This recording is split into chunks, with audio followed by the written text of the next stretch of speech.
खुदावंद के जिंदा पाक कलाम में से पढ़ेंगे मत्ती रसूल की मार्फत लिखी गई अंजील 14वां बाब।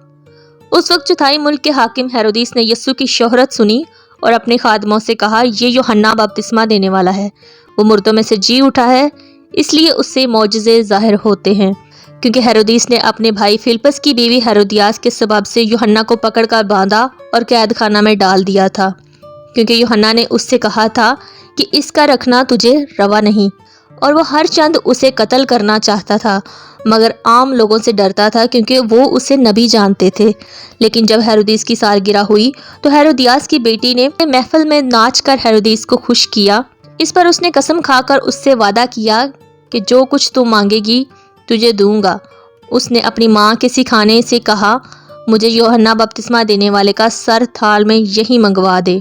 बादशाह गमगीन हुआ, मगर अपनी कस्मों और मेहमानों के सबब से उसने हुक्म दिया कि दे दिया जाए, और आदमी भेजकर कैदखाना में यूहन्ना का सर कटवा दिया और उसका सर थाल में लाया गया और लड़की को दिया गया, और वो उसे अपनी माँ के पास ले गई।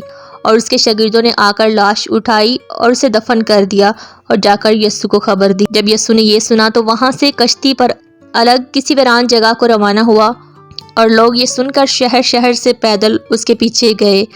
उसने उतरकर बड़ी भीड़ देखी और उसे उन पर तरस आया, और उसने उनके बीमारों को अच्छा कर दिया। और जब शाम हुई तो शागिर्द उसके पास आकर कहने लगे कि जगह वैरान है और वक्त गुजर गया है, लोगों को रुखसत कर दे ताकि गांव में जाकर अपने लिए खाना मोल लें। यीशु ने उनसे कहा, इनका जाना जरूर नहीं, तुम ही इनको खाने को दो। उन्होंने उससे कहा कि यहाँ हमारे पास 5 रोटियों और 2 मछलियों के सिवा और कुछ नहीं। उसने कहा, वो यहाँ मेरे पास ले आओ।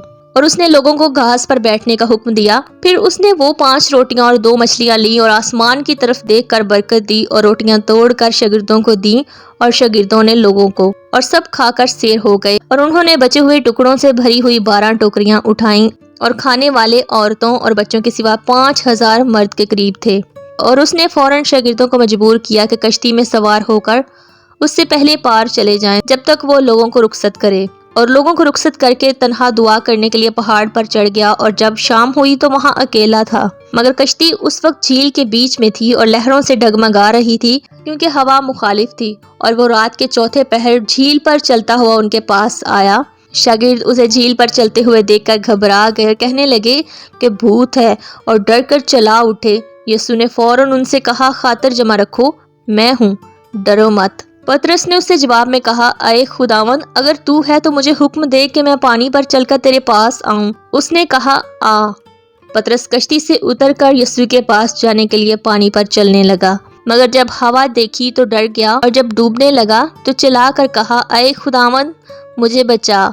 यीशु ने फौरन हाथ बढ़ाकर उसे पकड़ लिया और उससे कहा, अय कम एतगाद, तूने क्यों शक किया? और जब वो कश्ती पर चढ़ आए तो हवा थम गई, और जो कश्ती पर थे उन्होंने उसे सजदा करके कहा, यकीनन तू खुदा का बेटा है। वो पार जाकर गनीसरत के इलाका में पहुंचे, और वहां के लोगों ने उसे पहचान कर उस सारे गिरदोनवा में खबर भेजी और सब बीमारों को उसके पास लाए। और वो उसकी मिन्नत करने लगे कि उसकी पोशाक का किनारा ही छू लें, और जितनों ने छुआ वो अच्छे हो गए।